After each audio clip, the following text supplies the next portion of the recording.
Hola, ¿qué tal? ¿Cómo les va? Acá disfrutando de estos estudios ampliados, el estudio central de Chacra Televisión, en esta edición especial de Mercados, también en esta nueva señal que estamos llegando a todo el país, en más de 700 localidades ya, con Chacra Televisión, después de la larga trayectoria de la revista de 86 años y toda la modernización que hemos tenido en los últimos años con los sitios de internet, revistachacra.com.ar y aritotal.com, ahora también sinergizando multiplataforma en los estudios de Chacra Televisión. Y bueno, vamos sin más preámbulos a contar que estamos en las postrimerías de la visita realmente importante del presidente Mauricio Macri a Estados Unidos, una cumbre con el magnate que preside la primera potencia mundial, Donald Trump, donde aparentemente hay buenos frutos. Y hablando de frutos tenemos que hablar básicamente de limones, porque casi en el tono pintoresco que suele tener Trump, que a algunos les parece más simpático, a algunos les provoca un poco de furia. La cuestión es que dijo, yo quiero hablar de Corea, Macri quiere hablar de limones. Bueno, ya entendí lo de los limones y la cuestión que parece que se abrió el juego para que finalmente la aprobación formal que estaba vigente desde diciembre para los limones argentinos, básicamente de gran producción en Tucumán, estaría ya como un paso consolidado, y eso es muy importante para la agroindustria argentina a nivel simbólico, pero también muy efectivo en términos económicos, porque Argentina es el principal exportador mundial de jugo de limón. Quizás en los otros productos hay algunos pasos adelante, todos los operadores de los sectores de la carne, de los arándanos y del biodiesel particularmente, también quedaron con buenas expectativas tras la cumbre Macri y Trump, aunque no hubo señales concretas como en el caso de los limones. Pareciera que hay una perspectiva de mayor relación en el comercio bilateral entre Argentina y Estados Unidos que podría dar buenas posibilidades a la agroindustria nacional. Como siempre hemos dicho aquí, el supuesto proteccionismo o la supuesta rigidez de Donald Trump en materia de comercio internacional no debe leerse como una cuestión lisa y llana de blanco-negro. Es probable que, si bien en algunos casos se restrinja algún tipo de comercio multilateral, habilite, incluso desde Estados Unidos, muchas posibilidades del comercio bilateral, y bueno, quizás Argentina sea uno de los beneficiados, como por otro lado puede padecerlo en alguna medida México o China. Esas son las reglas de la globalización y en eso estamos. Bueno, pero vamos a hablar como siempre con Matías Amorosi, técnico de Global Tecnos, para, además de este tipo de trazos gruesos centrales del comercio internacional, el análisis puntual de los mercados granarios, como siempre hacemos todas las semanas. ¿Qué tal, Matías? ¿Qué tal? ¿Cómo andas, Mauricio? Sí, la verdad que fue una semana muy movida por lo político y económico. Arrancamos con el fin de semana pasado, con el triunfo de Macron en Francia y ese fortalecimiento que vimos toda la semana en su moneda, en el euro, ¿sí? Así que llegamos a los niveles más altos de los últimos 5 meses para la relación euro-dólar o el comparativo contra el dólar. Eso es muy bueno para los commodities porque la Unión Europea es uno de los principales demandantes de harinas, aceites, de soja a nivel mundial, y eso se trasladó a los precios de los commodities. Sin duda tuvimos unos días con bastante volatilidad, pero si quieren el cierre de la semana ha sido positivo, ¿sí? A eso se le suma todo lo que vos decís, la visita de Macri a Estados Unidos y en materia de biocombustibles, que era uno de los temas a tocar en las reuniones por parte del ministro de la Producción. Le informaron que a partir del 8 de mayo habrá novedades sobre el corte o no del subsidio, de la bonificación que se daba para el biodiesel argentino. En ese sentido se espera que la demanda que iba a hacer Estados Unidos por políticas de dumping contra Argentina e Indonesia en la Organización Mundial del Comercio aparentemente no se efectivizaría. Exacto. Con lo cual dejaría abierta la posibilidad para que el biodiesel no sea considerado una política de dumping desde Argentina. Hay que recordar que el argumento, digamos, pararancelario de Estados Unidos es que Argentina, al tener retenciones a la soja, bueno, genera un precio, digamos, diferencial para el biodiesel, y eso lo acusan de dumping, ¿no? Pero bueno, sí, eso es como la forma más inmediata y rápida y simple de cortar con un mecanismo que venía funcionando. Si querés de fondo, es decir, no quiero subvencionar a Argentina y quiero subsidiar a las refinerías locales. Esa es la política de Donald Trump. Pero bueno, por lo visto parece haber tenido buen resultado esa reunión y ojalá que tengamos un año con demanda de soja para biodiesel con destino a Estados Unidos, que será muy bueno para toda la industria y seguramente lo sienta el productor también.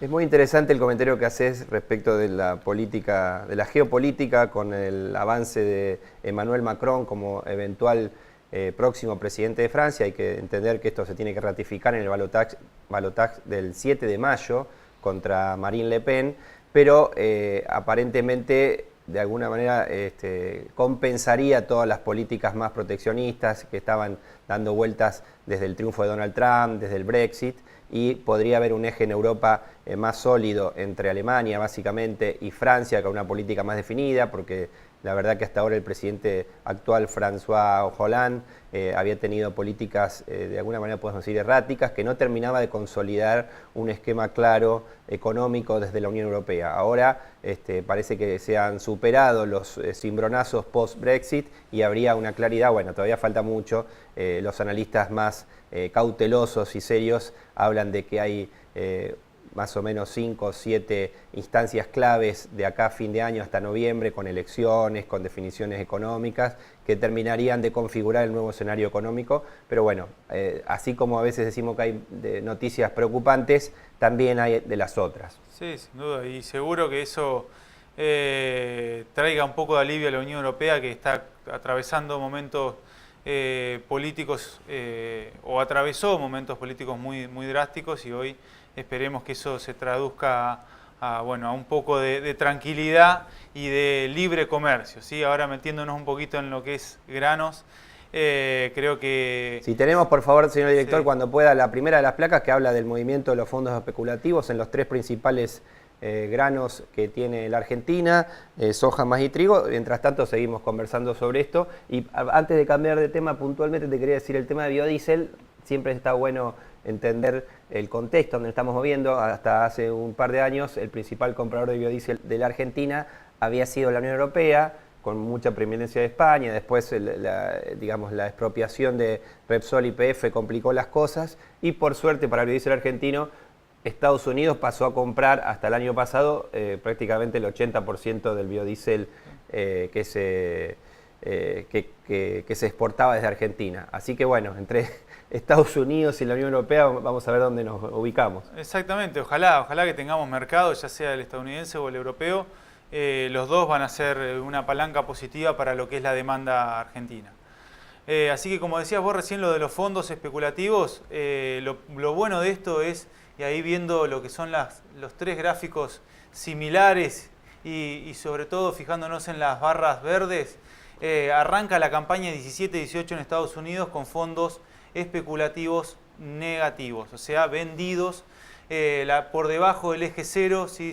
Como pueden ver, todas las barras verdes hacia abajo, y eso es, para mí es una señal importante, porque que arranque en la campaña. Lo mismo pasó el año pasado. Si vemos más atrás en el mismo gráfico, podemos ver que el año pasado también arrancaron con fondos vendidos, y obviamente que cualquier ruidito climático, cualquier problemática que venga desde el lado de la oferta, los fondos estos posiblemente vuelvan a la carga, se lancen a los granos y terminen traccionando, como sí lo vemos en el año anterior, esos picos de precio que tuvimos en periodo climático en Estados Unidos. Entonces, creo que ese inicio de campaña 17-18 en Estados Unidos, tanto para el trigo y como el maíz y soja, es por el momento muy bueno, y seguramente puedan traccionar a los granos, ¿no? El precio de los granos.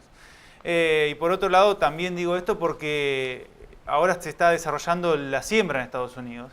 Está arrancando la siembra de soja, ya había arrancado hace unas semanas atrás la de maíz, que venía un poquito retrasada, pero ahora hay un pronóstico para las próximas semanas, que es con precipitaciones, alrededor de 30 a 50 y algunos lados 100 milímetros para la zona de donde se siembra la soja en Estados Unidos. Entonces eso seguramente genere retrasos, genere volatilidad, los fondos posiblemente vuelvan a la carga, y se traduzca a una recuperación en los precios de los granos. Así que sí, eso... hay previsto, como decías, realmente complicaciones climáticas entre los próximos días en Estados Unidos, bueno, que realmente es para tener la esperanza de que eso pueda restringir un poco la oferta y pueda levantar un poquito los precios de los granos. Sí, sí, a ver, últimamente venimos copiando mucho la volatilidad de Estados Unidos y eso seguramente siga pasando estas próximas semanas y bueno, si se atrasa, como dijimos recién, la siembra, no es lo mismo que se atrasen por seca que por humedad, claramente, pero bueno, es un atraso al fin que se traducirá en una recuperación en los precios, seguramente. Bueno, y hablando de la importancia que tiene la referencia de todo lo que se produce en Estados Unidos, también habitualmente decimos que Latinoamérica o Sudamérica, con Brasil y Argentina y Paraguay también en un tercer escalón, debería tener más predicamento en la producción, en la incidencia de los mercados de la producción básicamente de soja y maíz. De alguna manera lo tiene, Chicago o el USDA siempre terminan leyendo lo que pasa en esta zona del globo, pero por ahí no hay un desarrollo institucional, no hay una referencia clara que tenga la fuerza como para equipararle esa hegemonía, esa preeminencia clara que tiene el mercado de Chicago. De todas maneras, acá hay avances a la consolidación de los mercados de futuros y opciones, con la fusión del MATBA y el ROFEX, el mercado de futuros y opciones de Rosario, de la Bolsa de Comercio de Rosario, va dando pasos hacia adelante y bueno, y acá ahora en la última de las placas que vamos a mostrar, vamos a analizar justamente la referencia que significa el dólar ROFEX para poder fijar precios en el mercado de granos. Ahí si tenemos la tercera de las placas, por favor, señor director, perfecto, muchas gracias. Ahí bueno, lo tenemos. Ahí estamos viendo ahora el corto plazo o el valor del dólar Banco Nación, que es el spot, es el disponible, que está con una leve inclinación a la baja. ¿Sí? Seguimos viendo que el tipo de cambio se viene depreciando, o sea, el dólar viene cayendo frente al peso argentino y sin duda genera un leve atraso cambiario y algunos retrasos con lo que es fijaciones de precios para los granos. Y eso motiva en mucho sentido al productor a trasladar las ventas hacia más adelante buscando un tipo de cambio mejor que empuje al precio finalmente en pesos. Entonces, bueno, eso sin duda está generando hoy por parte de los productores la no fijación de la soja, que hoy se viene entregando muy buena cantidad, o sea, alrededor de 15 millones de toneladas, pero solo se han fijado 5 millones de toneladas. Ese atraso en la fijación claramente es por este tipo de cambio tan bajo. Y para adelante lo que te muestra el ROFEX también es un tipo de cambio futuro que sigue bajando y que seguramente con el ingreso y la comercialización de los granos, la salida de lo que fue los bonos 2017 y bueno, todo lo que ha sido el blanqueo y demás ha generado que el tipo de cambio esté en esta dinámica descendente y cuanto puedan acelerarse con la especificación de contratos futuros, mejor, creo que van a tener un mejor resultado en pesos al final de cuentas. Perfecto, muy completo, muy claro como siempre. Matías Amorosi, técnico Global Tecnos, acompañándonos en estos mercados de Chacra TV. Muchas gracias, Matías. Y ahora vamos a seguir con el análisis de los mercados de Hacienda, como siempre hacemos también en este programa, porque así como hay buenas señales de alguna manera se ven en el horizonte para el mercado de granos, a nivel de la Hacienda hubo algunas señales positivas en las últimas jornadas del mercado de Liniers, así que las vamos a analizar en detalle. Le pedimos al señor director la primera de las placas para ya entrar en ese detalle. Lo que vemos es que los precios del gordo retomaron el camino alcista, las vaquillonas se destacaron con promedios de 31 pesos con 77 centavos. Luego de tomarse un respiro durante la semana pasada, el mercado de Liniers volvió a mostrar el presente de una plaza realmente alcista. Se estimaba que los precios iban a estar más calmos, con una oferta que parecía que iba a volver a regularizarse. Sin embargo, esto no ocurrió. Las lluvias en las principales regiones productivas acotaron los volúmenes ingresados y los precios recuperaron su firmeza. Una demanda muy necesitada de Hacienda, con dificultades para el abastecimiento y tuvo que convalidar los valores de un mercado agitado. Las vaquillonas, como decíamos al principio, fueron la categoría más destacada, con subas del 8,43%, alcanzando un valor de 31 pesos con 77 centavos.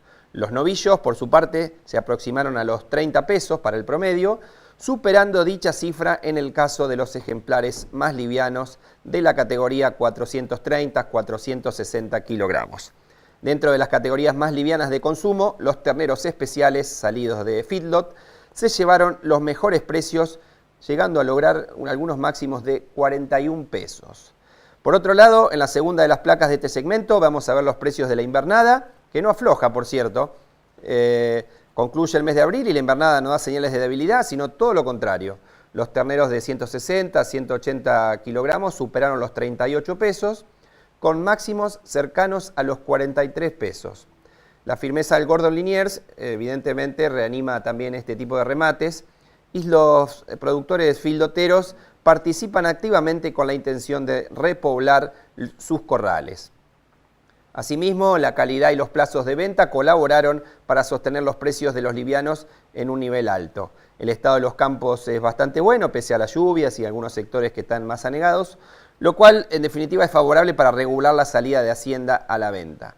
Hay un particular interés por las hembras livianas de calidad especialmente, y en estos casos el destino como vientre suele ser la justificación para convalidar los precios alcistas que estamos comentando. Dentro de los vientres el mercado está calmo, podríamos decir. Las vaquillonas con garantía de preñez cotizan en 13.447 pesos, mientras que las vacas preñadas nuevas lo hacen en 13.360 pesos. Y por último analizamos las dos placas finales de la relación insumo-producto, donde vemos que hay margen para engordar, se ven claramente en ese gráfico. Las relaciones de insumo-producto se mantienen con buenos valores para los engordes a pasto y corral. Los precios del gordo están muy firmes, lo cual mejora todos los resultados de los ciclos de engorde terminados en estas semanas. Y de esta manera otorgan a los productores un mejor poder adquisitivo para reponer la hacienda. En la última de las placas, que ya ahí la vemos perfectamente, gracias señor director, para el caso de los fildoteros vemos que el maíz cotiza con valores estables y la relación maíz-novillo se ubica en 78 kilogramos de novillo por tonelada de maíz. En definitiva, cuando se trata de feedlots ubicados lejos de los puertos, los precios del maíz son menores y las relaciones de conversión de grano en carne son más favorables al engorde. De acuerdo a los datos publicados por Senasa, el stock de terneros y terneras del 2017 cuenta solo con 20.000 cabezas más respecto al año pasado. Las estimaciones previas daban como escenario de mínima unas 350.000 cabezas más que iban a ser destetadas para este año. Esos resultados determinan una relación ternero-vaca de 61,57% y dan cuenta de la baja de productividad del rodeo nacional. Y así concluimos una nueva edición de Mercados por Chacra Televisión. Seguimos con toda nuestra programación habitual. Nos reencontramos. Hasta luego.